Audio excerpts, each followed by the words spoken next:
Bismillahirrahmanirrahim. Innal hamdalillah nahmaduhu wa nasta'inuhu wa nastaghfiruh wa na'udzu billahi min shururi anfusina wa min sayyiati a'malina. Man yahdihillahu fala mudhillalah wa man yudlilhu fala hadiyalah. Wa asyhadu an la ilaha illallah wahdahu la syarikalah wa asyhadu anna Muhammadan 'abduhu wa rasuluh. Amma ba'd. Rabbi shrah li sadri wa yassir li amri wahlul 'uqdatam min lisani yafqahu qawli. Rabbi zidni ilma warzuqni fahma. Allahumma inna nas'aluka ilman nafi'a wa rizqan tayyiba wa amalan mutaqabbala. Assalamualaikum warahmatullahi wabarakatuh. Apa khabar pendengar dan penonton yang bersama dengan kami pada malam ini? Alhamdulillah, sekali lagi kita bersiaran langsung daripada Paradise at Pergas untuk menyambung pengajian kita berkenaan dengan hadis Nabi sallallahu alaihi wasallam.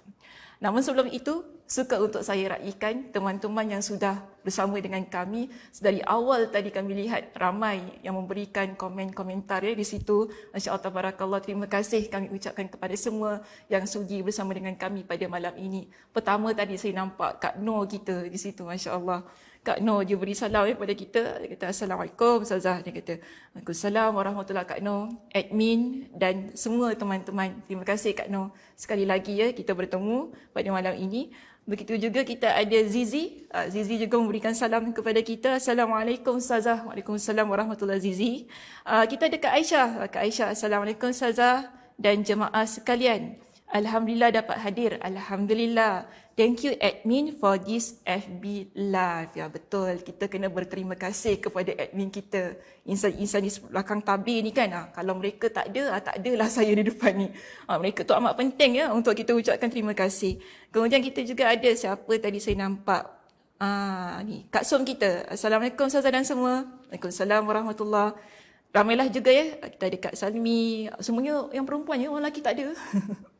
Orang kita ada dengan kita Kak Zah, Liza, semualah Mas Niza, salam Ustazah. Ya salam. Terima kasih saya ucapkan bagi pihak Pergas pada semua yang sudi bersama dengan kita sekali lagi. Baik, alhamdulillah. Pada malam ni kita akan membaca satu lagi hadis Nabi sallallahu alaihi wasallam berkenaan dengan agama itu nasihat. Hadis ini diriwayatkan oleh seorang sahabat Nabi bernama Tamim Ad-Dari, yang mana beliau menceritakan dalam hadis ini bahawa anna Nabiyya sallallahu alaihi wasallam qala, bahawasanya Nabi sallallahu alaihi wasallam bersabda. Apa sabda Nabi? Ad-dinun nasiha. Agama itu adalah nasihat. Qulna liman. Jadi di kalangan para sahabat, mereka yang mendengar sabda Nabi sallallahu alaihi wasallam itu tadi, mereka bertanya kepada Nabi sallallahu alaihi wasallam, qulna liman, untuk siapa?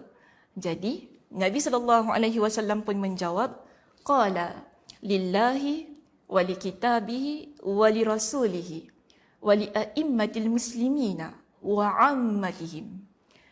Lillah, lillah. Okey, pertama sekali Nabi kata agama ini nasihat ialah untuk Allah. Wali kitabihi, dan untuk kitab Allah. Wali rasulihi, untuk rasul Allah.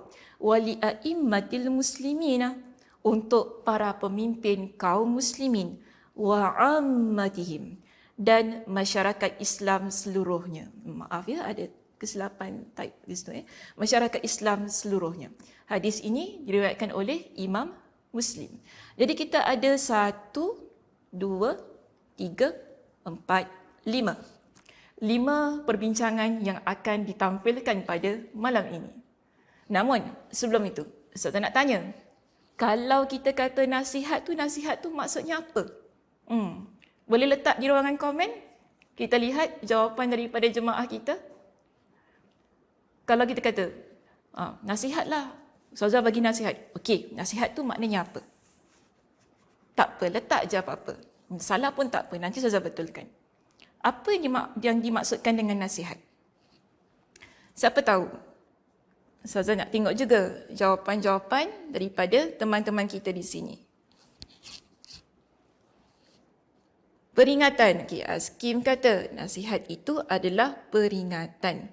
Liza kata pengingatan. Bolehlah, tak apa, mana-mana. Okey, Kak Som kata kata-kata yang baik.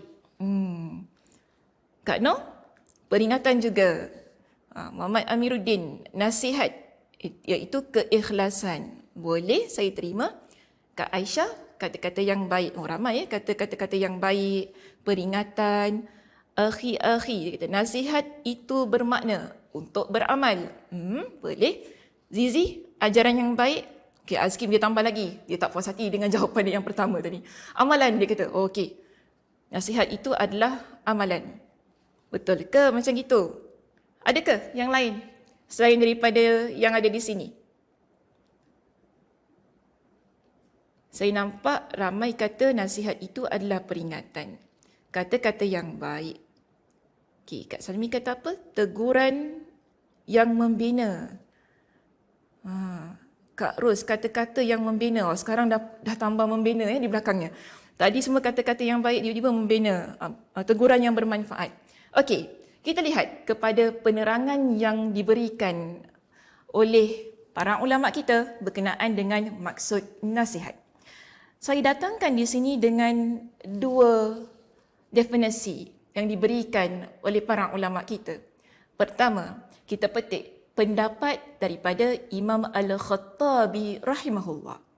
Imam Al-Khattabi rahimahullah, dia kata, kalimat yang digunakan untuk mengungkapkan suatu ucapan yang mendatangkan kebaikan bagi pihak yang ditujukan nasihat. Menurut kepada Imam Al-Khattabi, bila kita kata ini adalah nasihat, maknanya kita ungkapkan dengan satu kalimat, satu kata-kata, yang mana kata-kata itu kita harapkan boleh memberikan kebaikan bagi pihak yang kita nak tujukan nasihat itu tadi. Ini samalah juga sebagaimana yang tadi teman-teman kita dah nyatakan di ruangan komen, iaitu peringatan, kata-kata yang baik, teguran yang membina, masya-Allah tabarakallah, bertepatan juga sebagaimana yang diterangkan oleh Imam Al-Khattabi itu tadi. Dan kalau kita merujuk kepada pendapat Imam Al-Marwazi rahimahullah, pada pendapat beliau, bila kita kata itu sebagai nasihat, nasihat adalah keprihatinan hati. Maknanya bila kita nampak sesuatu tu, hati kita ni rasa prihatin. Kita ada rasa nak cakap, kita ada rasa nak tegur. Yang mana dia kata nak kita berikan kepada orang yang dinasihati itu tadi, sama ada ia berkaitan hal yang fardu atau sunnat. Maknanya kita nampak orang ni mungkin ada melakukan satu perkara yang kita tahu hal ini adalah perkara yang wajib. Itu maksudnya fardu. Dan kita lihat mungkin dia tak buat perkara fardu itu dan kita nak beritahu kepada dia. Maknanya hati kita prihatin melihat keadaan orang itu tadi. Atau perkara yang sunat. Sebab bila kita tegur ni tak semestinya hal yang wajib. Okay? Mungkin ada hal yang sunat. Kita rasa baik kalau saya sebut, saya prihatin lah, kita prihatin. Prihatinnya kita ni nak beritahu kepada orang yang kita nak tegur tadi ataupun kita nak nasihat, berkaitan hal-hal yang mana dia boleh kuatkan lagi amalan-amalan wajibnya. Itu berkaitan dengan hal yang sunat. Jadi ini dua definisi yang saya bawakan untuk kita fahami apakah yang dimaksudkan dengan nasihat. Namun, bila kita kata ad-dinun nasihah, agama itu adalah nasihat, ia bermakna nasihat itu mengandungi ketaatan kepada Allah dan Rasulnya, beriman dan beramal dengan kitab Allah dan sunnah Rasulnya. Jadi, kalau agama itu nasihat, ia adalah sesuatu yang berkaitan dengan ketaatan kita kepada Allah dan juga Nabi SAW. Contoh saya kata, kenapa kita nasihat anak kita ni kan supaya menghormati orang tua, kita nasihat kepada anak kita supaya menjadi seorang kawan yang baik, kita nasihat pada anak kita supaya cakap perkataan-perkataan yang baik, kita nasihatkan kepada teman-teman kita supaya mereka ini menjadi orang yang saleh dan saleha. Kerana kita tahu bahawa melakukan semua itu tadi, bertutur dengan perkataan yang baik, menjadi seorang teman yang baik, kan kita tidak mengumpat orang lain, kita lakukan semua itu adalah kerana ketaatan kita kepada Allah dan juga ketaatan kita kepada Nabi sallallahu alaihi wasallam. Lantaran ia adalah perintah dari Allah dan perintah dari Rasulullah. Bila kita melaksanakan semua itu, ia bermakna kita beriman dengan semua yang diperintahkan oleh Allah, semua yang diperintahkan oleh Rasulullah sallallahu alaihi wasallam, dan kita nak beramal dengan apa yang terdapat dalam kitab Allah dan sunnah Rasulnya. Sebab itu kita kata agama ini adalah nasihat. Jadi di sini bertepatan dengan apa yang Nabi sallallahu alaihi wasallam sebutkan itu tadi. Bila Nabi kata agama ini nasihat, bermakna kita faham kenapa kita perlu berikan kepada orang lain dengan nasihat, ataupun kita sendiri perlu menerima nasihat, kerana nasihat itu mengandungi ketaatan kepada Allah, ketaatan kepada Rasulullah, keimanan kita kepada Allah, keimanan kita kepada Rasulullah, dan yang ketiga, kita nak beramal dengan apa yang terkandung di dalam Al-Quran dan juga sabda Nabi sallallahu alaihi wasallam. Kita pergi kepada satu persatu pada apa yang disebutkan oleh Nabi sallallahu alaihi wasallam itu tadi. Tadi di kalangan para sahabat ada bertanya kepada Nabi, "Qulna liman?" Agama ini nasihat untuk siapa? Nabi sallallahu alaihi wasallam menjawab. Nabi kata, untuk Allah, untuk kitabnya. Tapi adakah kita faham nasihat untuk Allah tu kita nasihat Allah? Adakah kita faham nasihat untuk kitab Allah ni kita menasihati kitab Allah itu? Di kalangan para ulama hadis ketika mereka mensyarahkan hadis ini, majoriti di kalangan mereka bersepakat bila kita kata agama ini nasihat untuk Allah, ia bermaksud kita beriman kepada Allah. Beriman kepada Allah Subhanahu wa taala, tidak mensyirikkan Allah Subhanahu wa taala dan mentaati segala perintah Allah. Imam Al-Khattabi dia kata bila disebutkan tentang nasihat kerana Allah itu, ia bermakna kita beriman dengannya dan menafikan syirik daripadanya. Maksud syirik ni ialah kita tidak menduakan Allah Subhanahu wa taala. Kita tidak menjadikan sesuatu yang sama dengan Allah Subhanahu wa taala. Jadi bila sesuatu yang dinamakan dengan nasihat kepada Allah, bermakna kita beriman dengan sebenar-benarnya, tidak mensyirikkan Allah Subhanahu wa taala dan kita mentaati segala perintahnya. Jadi kita ada 3 maksud yang penting untuk kita fahami. Okay, 1 beriman, kedua tidak syirik, dan ketiga mentaati segala perintahnya. Kita juga ada di sini, tadi Nabi kata apa? Nasihat kepada kitab Allah. Nasihat kepada kitab Allah kalau ikut kepada konteks kita lah, ya, sebagai umat Nabi sallallahu alaihi wasallam ialah Al-Quranul Karim.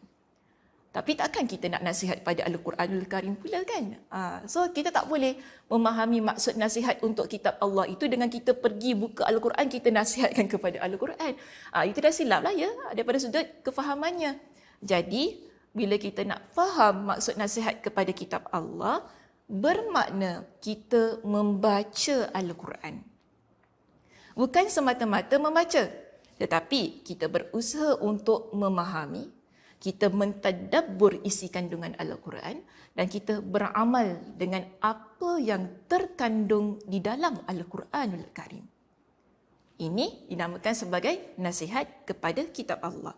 Jadi tadi ada 4 perkara penting bila kita nak faham tentang nasihat kepada Allah itu tadi: baca, faham, tadabbur dan amal pada apa yang terkandung di dalam Al-Quranul Karim. Baik, seterusnya kita ada tadi Nabi sallallahu alaihi wasallam sebutkan ialah nasihat kepada rasulnya. Di sini kita fahami nasihat kepada rasulnya pertama sekali mesti beriman kepada Rasulullah sallallahu alaihi wasallam. bahawa baginda adalah, iaitu Nabi sallallahu alaihi wasallam adalah seorang nabi dan rasul yang diutuskan oleh Allah Subhanahu wa taala.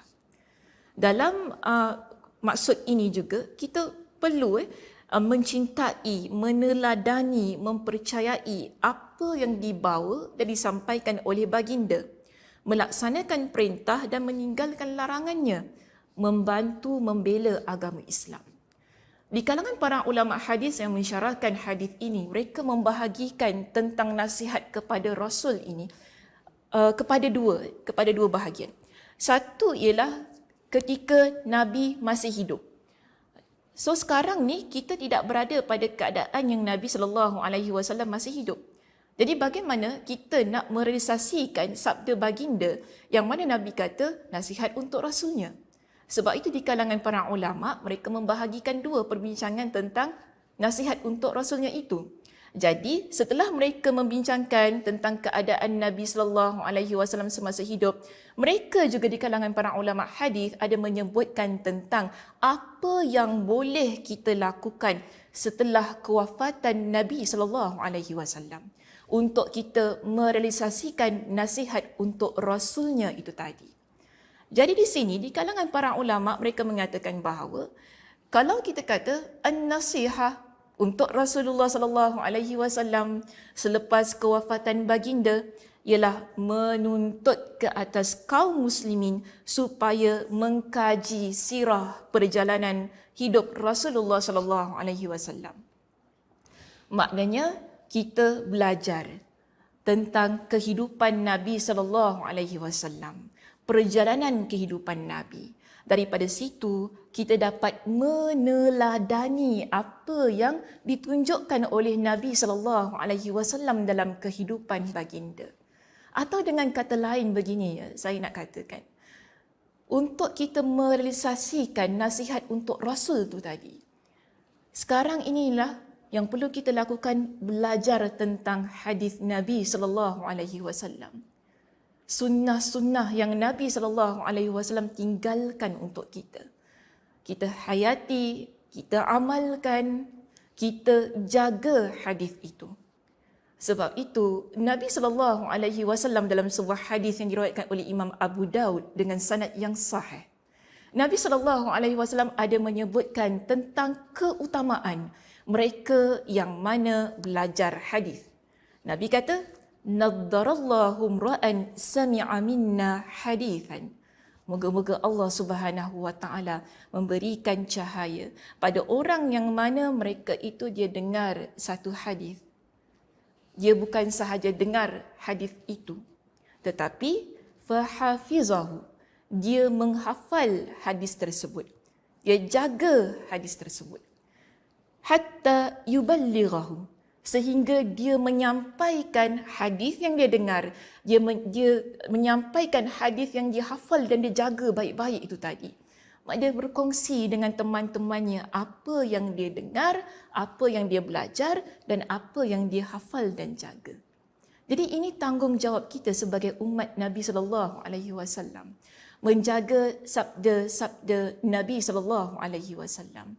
Kalau ada berlaku penyelewengan terhadap hadis Nabi, jika ada orang yang memalsukan hadis, tanggungjawab kita untuk meletakkan hadis itu di tempat yang betul.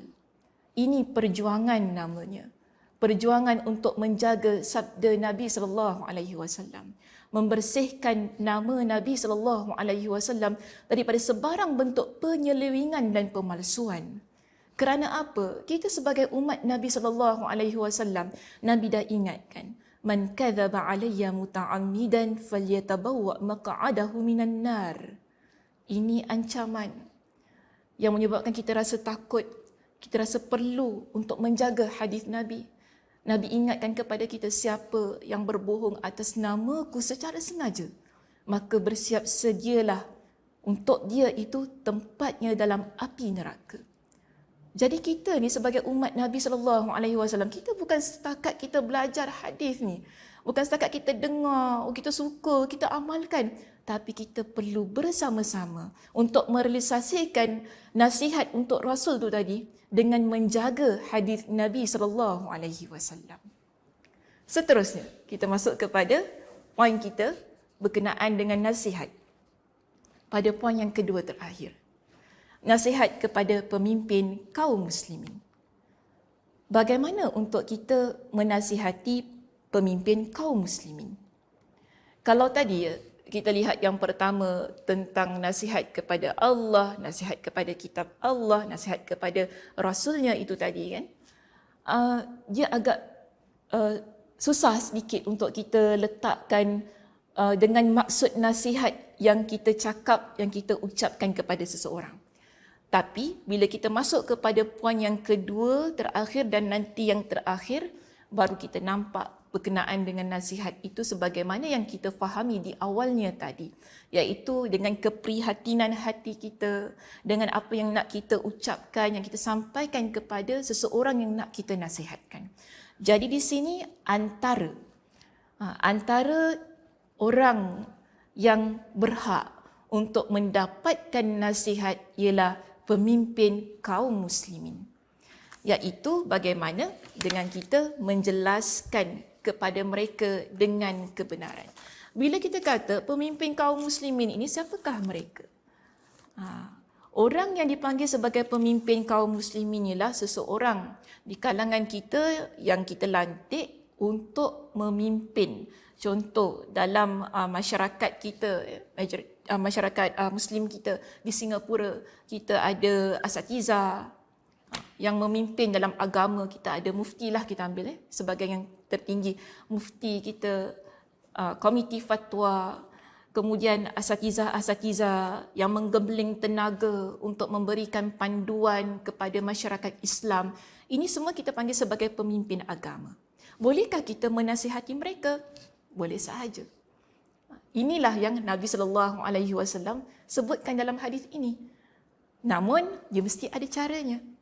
Okay, tak semestinya kita nampak kalau ustaz tu salah, kita terus direct shoot kat dia. Ni kalau cakap sedap ni ustaz ni. Tak boleh cakap begitu. Maknanya mesti ada cara. So di kalangan para ulama, mereka memberikan kepada kita dengan caranya. Mereka kata apa, kalau kita ni nak jelaskan kebenaran kepada mereka ni, yang mana kita nak bantu, kita nak sokong mereka melaksanakan kebenaran, paling penting menegur dengan baik dan berhemah jika kita dapati ada kesilapan pada apa yang mereka lakukan. Boleh saja, tapi menegur dengan baik dan berhemah.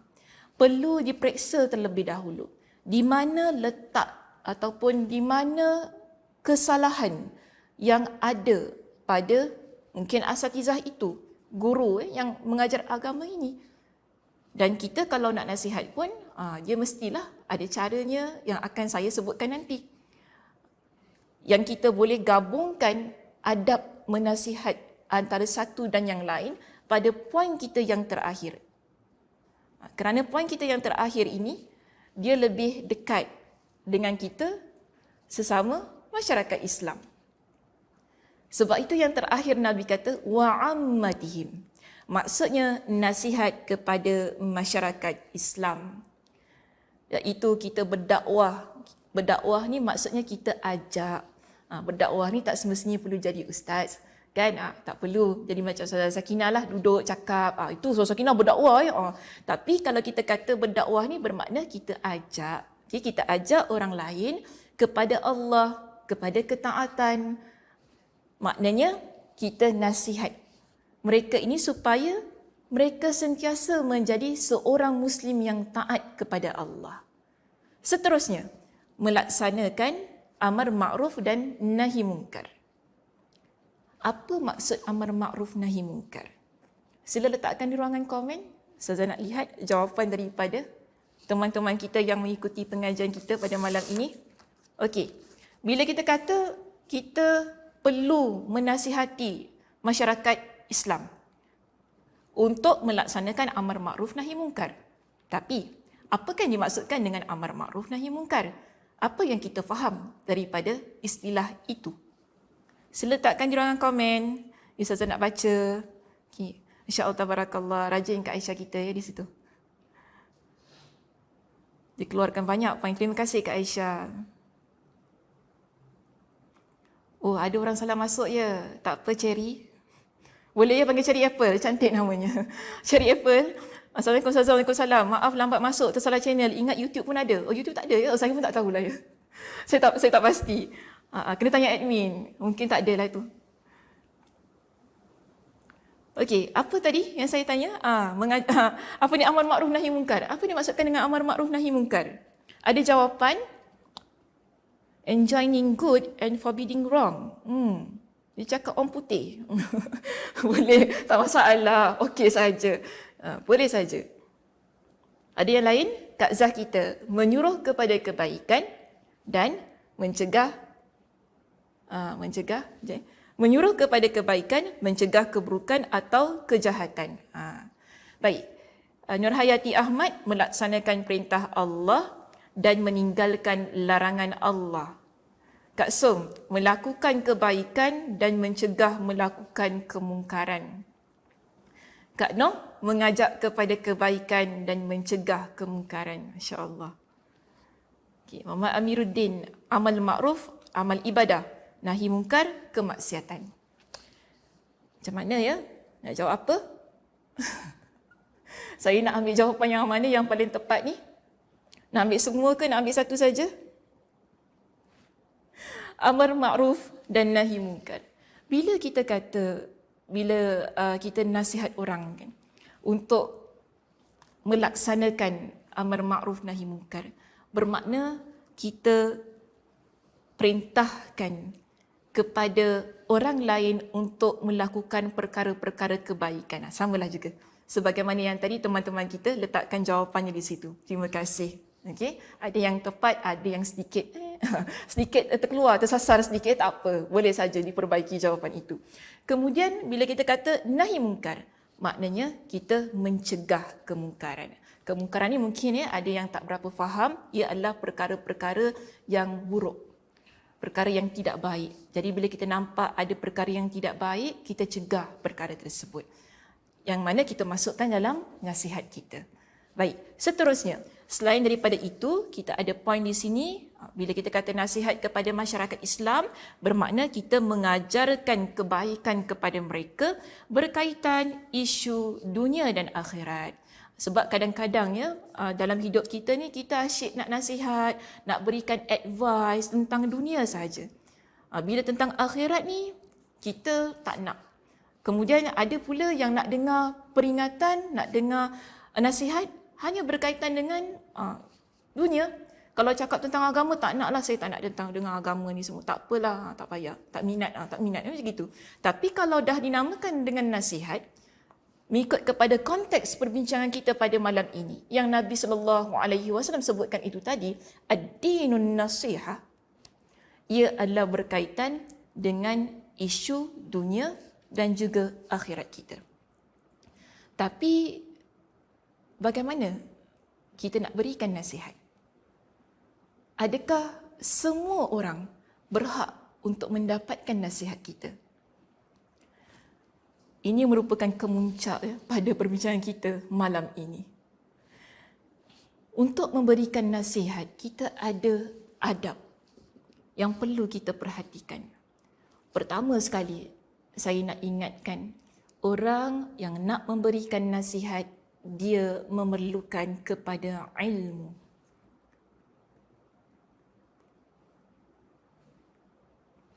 Okey? Pertama, ilmu amat penting. Sebelum kita mengungkapkan kata-kata nasihat, sebelum kita berikan teguran, sebelum kita memberikan peringatan. Kemungkinan tanpa ilmu, apa yang kita nampak, ia tak sebagaimana yang kita nampak. Boleh faham maksud saya? Kan mungkin kita nampak benda ni macam salah, tapi sebenarnya ia tidak salah. Hanya saja kita yang tidak mengetahui. Sebab itu ilmu amat penting. Kedua, ia memerlukan kepada keikhlasan kita. Kenapa kita nak tegur? Kenapa kita nak nasihat? Kenapa kita nak berikan peringatan? Okay? Sebelum kita nak keluarkan nasihat, sebelum kita bertemu dengan seseorang yang nak kita nasihati itu, kita perlu periksa kembali niat kita. Ramai orang ada niat yang baik, saya kata. Tapi tak semua orang memiliki cara yang betul dengan niat yang baik.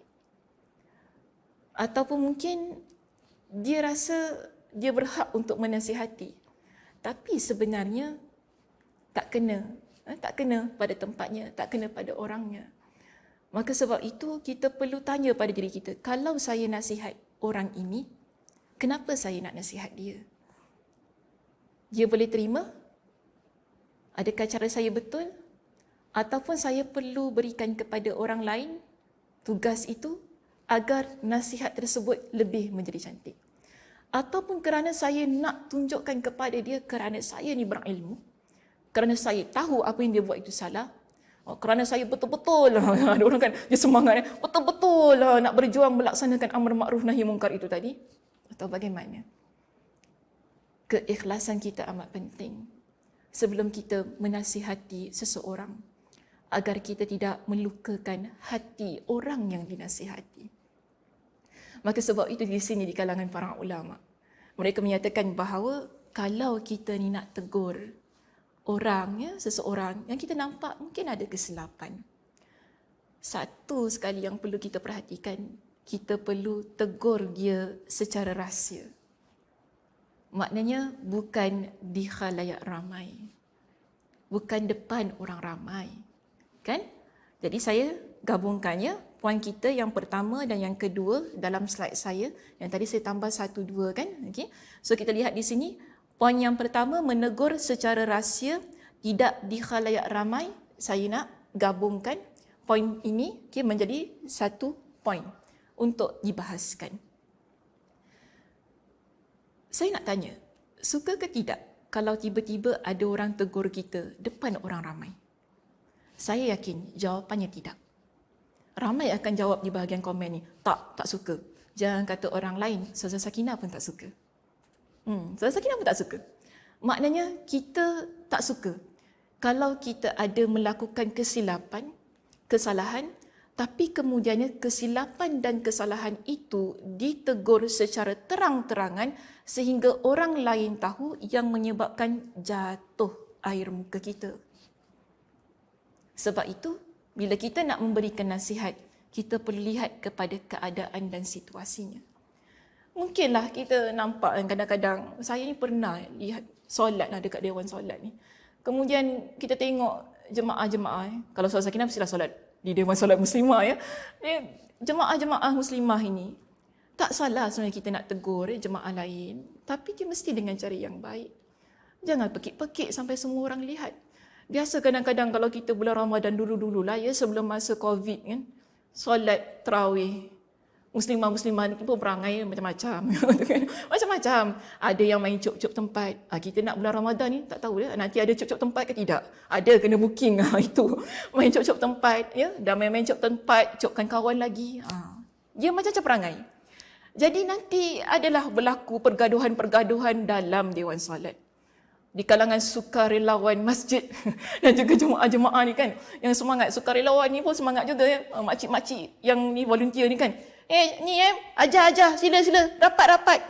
Satu part yang paling best tu, ada seorang makcik ni kan, dia kata apa?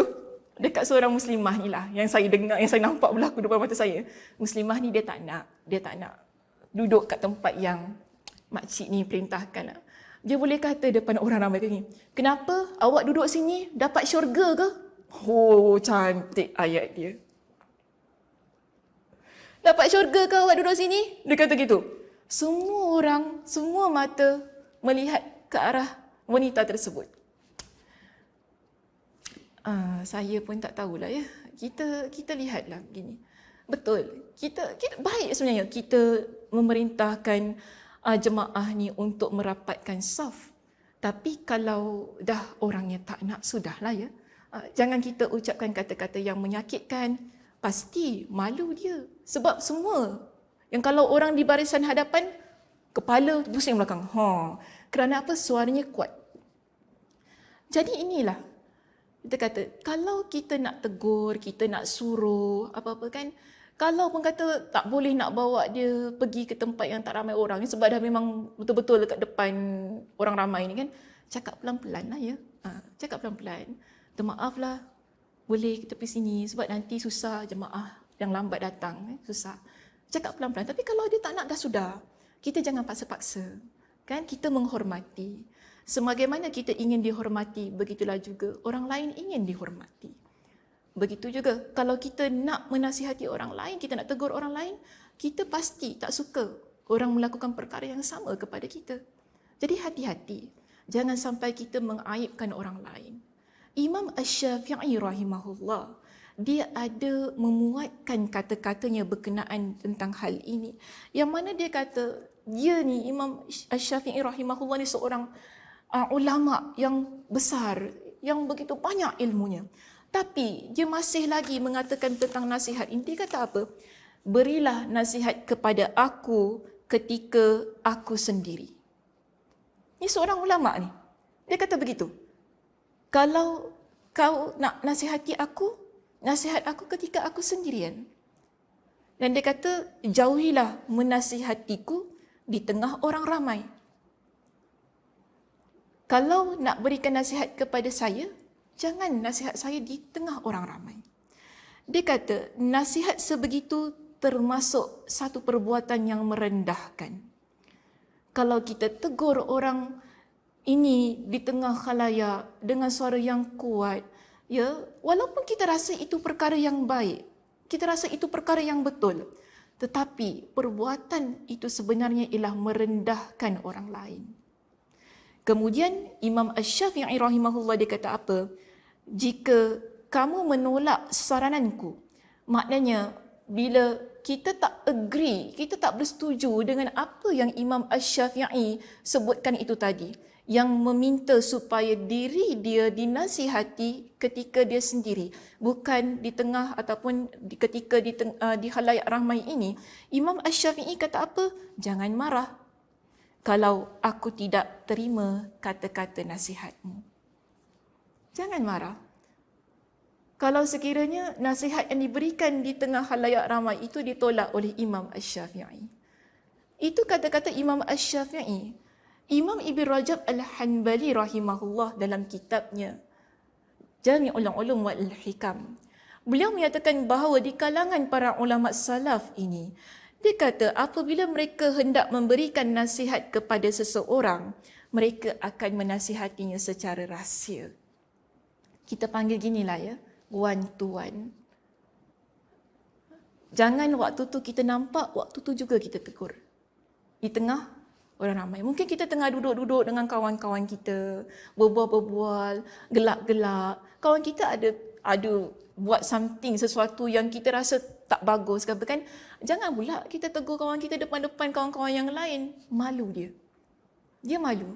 Tapi mungkin kita naik bas, duduk berdua dengan dia dalam bas kan, kita mula cakap pelan-pelan dengan dia. Begitu keadaan dia. Jangan tengok, kau ni teruklah perangai kau. Macam ni kau muslimah pakai tudung. Jangan cakap gitu dengan dia. Kecil hati dia. Kan kecil hati dia. So dalam keadaan yang begini, Imam Ibn Rajab Al-Hanbali kata apa? Para ulama salaf ketika mereka nak menasihati seseorang, dia akan nasihat secara one to one. Okay? Kita dengan dia sahaja. Siapa yang memberikan nasihat kepada saudaranya, hanya antara dia dan orang yang dia hendak nasihati, itulah yang kita namakan sebagai nasihat.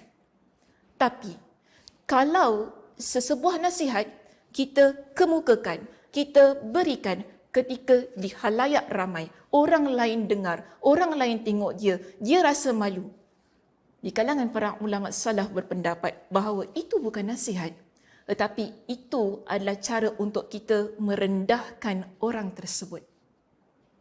Kadang-kadang kita pun susah nak cakap. Ada orang kata, aku cakap benda yang betul. Kan, aku cakap benda yang betul. Kau nak terima, terimalah. Tak nak terima, sudah, terpulang. Kita pun macam itu juga perangai. Tak boleh lah ya. Jangan sampai macam itu sekali. Betul. Kita nak cakap benda yang betul, ya? Tak salah. Tapi cara kita yang salah. Kerana kita merendahkan orang lain dengan kata-kata kita. Jangan lupa, Nabi SAW ada mengingatkan kepada kita. Kita pergi kepada poin kita yang berikutnya di sini, kata-kata yang baik. Kita nak nasihatkan seseorang, kita perlu gunakan kata-kata yang baik. Kata-kata yang tidak mengguriskan hatinya. Kata-kata yang betul-betul menyentuh jiwanya. Sehingga dia boleh menerima nasihat yang kita cuba untuk sampaikan kepada dia.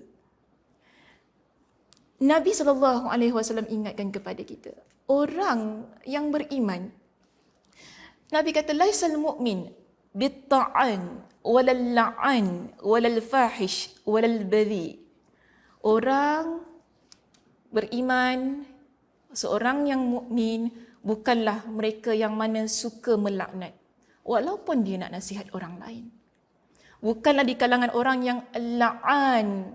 Okey, maaf tadi at-ta'an. At-ta'an tu orang yang suka mengaibkan, orang yang suka mencela. Bukanlah yang kedua al-la'an, orang yang mana dia ni suka melaknat. Dan Nabi kata walal fahish, iaitu bukanlah orang yang suka berkata-kata yang keji. Walal badhi, orang yang suka menyakiti dengan kata-kata dia. Jadi ada 4 ciri yang Nabi ingatkan ketika kita ni sebagai seorang mukmin yang beriman kepada Allah Subhanahu Wa Taala. Jaga lidah kita. Jangan kita mencela.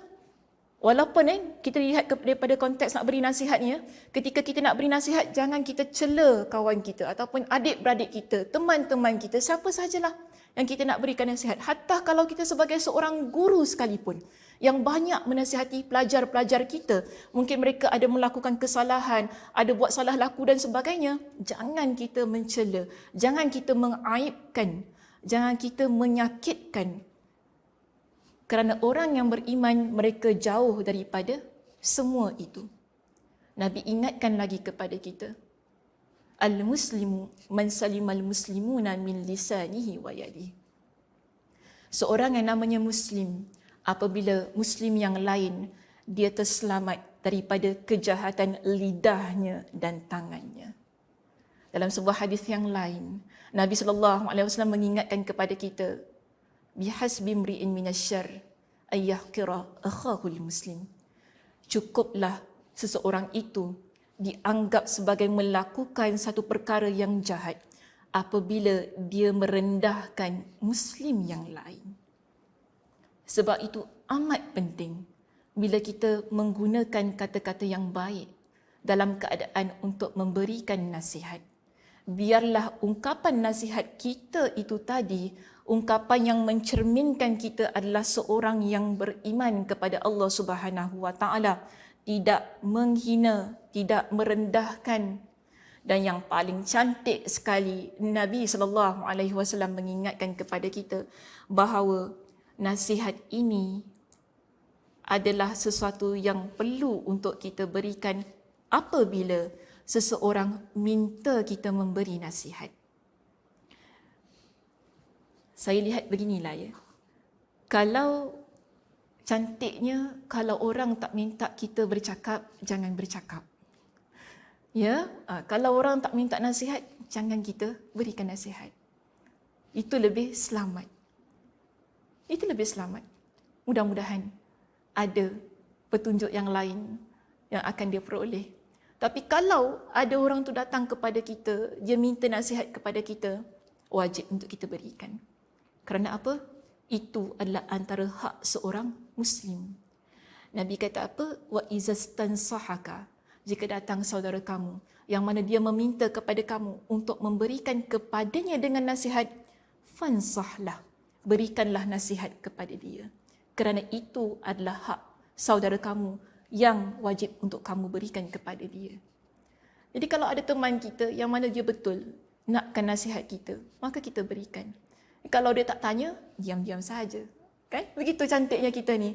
Dia tak menimbulkan permusuhan, tak ada sakit hati, tak ada buat hati orang bengkak ke apa kan, tak suka. Orang tak tanya pun nak cakap. Ada orang macam gitu kan. Tak tanya pun nak cakap. Sibuk nak dia ni macam tu. Macam Ustazah Sakinah pula nak cakap gitu. Ada orang tak suka. Betul, ada orang tak suka. Kita bagi nasihat. Jadi yang penting begini. Nasihat ini dia tak semestinya kita ucapkan dengan ucapan kita. Tapi cukup kita tunjukkan dengan perbuatan kita. Kadang-kala ada orang boleh melihat daripada perbuatan kita, perilaku kita. Bila kita sebagai seorang Muslim, Muslimah, ya, kita tunjukkan dengan perilaku yang baik, contoh yang baik, orang itu lihat kita, mudah-mudahan ia menjadi nasihat, peringatan, petunjuk bagi diri dia yang mungkin ada melakukan kesilapan. Baik, saya nak tutup perbincangan kita pada malam ini dengan dua pengajaran penting yang boleh kita ambil. Pertama, kita lihat begini. Bila Nabi SAW meletakkan nasihat ini sebagai sebahagian daripada agama kita, ia merupakan sesuatu yang mana menunjukkan kepada kita bahawa agama Islam ia berdiri tegak atas konsep saling nasihat menasihati. Penting untuk kita sentiasa mengamalkan konsep ini yang mana ia dimulakan dalam keluarga kita terlebih dahulu. Ibu, ayah memberikan nasihat kepada anak-anaknya. Anak-anak yang dewasa, yang ada ilmu, boleh memberikan nasihat kepada ibu bapanya. Kita di kalangan adik-beradik, kita boleh memberikan nasihat kepada adik-beradik kita. Mungkin kita ada teman-teman yang rapat dengan kita, kita berikan nasihat kepada teman rapat kita. Begitulah agama ini. Kerana insan-insan yang saya sebutkan itu tadi, mereka adalah insan yang terbuka untuk menerima nasihat kita. Kerana kita adalah orang yang layak untuk memberikan nasihat dalam konteks yang sedemikian. Berbeza kalau kita jumpa dengan masyarakat luar, ya, orang yang tidak kita kenal, keadaan-keadaan begitu yang tadi saya sebutkan tadi. Kalau kita dapat diam pun okey sahaja, tidak menjadi masalah. Tetapi yang mana menyebabkan ad-dinun nasihat itu dia berdiri tegak, yang kita boleh laksanakan, kita boleh realisasikan apabila ia berada dalam keluarga kita, berada dalam keadaan kita berhubungan ukhuwah Islamiah, teman-teman kita, teman sekerja dan sebagainya. Itu yang cantiknya dapat diaplikasikan. Seterusnya yang kedua, antara keistimewaan manusia, iaitu kita ni Allah Subhanahu Wa Taala ciptakan, ialah memberi dan menerima nasihat. Kita boleh memberi nasihat dan dalam masa yang sama jangan lupa, kita juga berhak untuk menerima nasihat. Jangan jadi insan yang hanya nak memberikan nasihat semata-mata. Tetapi kita tak nak langsung untuk menerima apa jua nasihat yang orang berikan kepada kita. Hatta saya sekalipun, saya amat perlukan nasihat. Setiap daripada diri kita perlukan nasihat. Kenapa kita perlukan nasihat? Kerana kita berbalik kepada maksud tadi. Nasihat itu mengandungi ketaatan kita kepada Allah. Ia mengandungi ketaatan kita kepada Rasulullah. Ianya mengandungi keimanan kita kepada Allah dan Rasul itu tadi. Kerana dengan nasihat itulah kita mampu untuk mengamalkan apa yang terkandung dalam kitab Allah dan juga hadis Nabi SAW. Okey, itu sahaja pengajian kita untuk malam ini. Terima kasih saya ucapkan kepada semua yang setia bersama dengan kami daripada awal tadi hinggalah ke akhirnya. Mudah-mudahan apa yang kita bawa pada malam ini, yang kita bincangkan, yang kita kongsikan mendapat manfaat dan dapat kita amalkan bersama, terutamanya untuk diri saya sendiri. Saya tutup pengajian kita pada malam ini dengan tasbih kafarah. Subhanakallahumma wa bihamdika asyhadu an la ilaha illa anta astaghfiruka wa atubu ilaik. Assalamualaikum warahmatullahi wabarakatuh.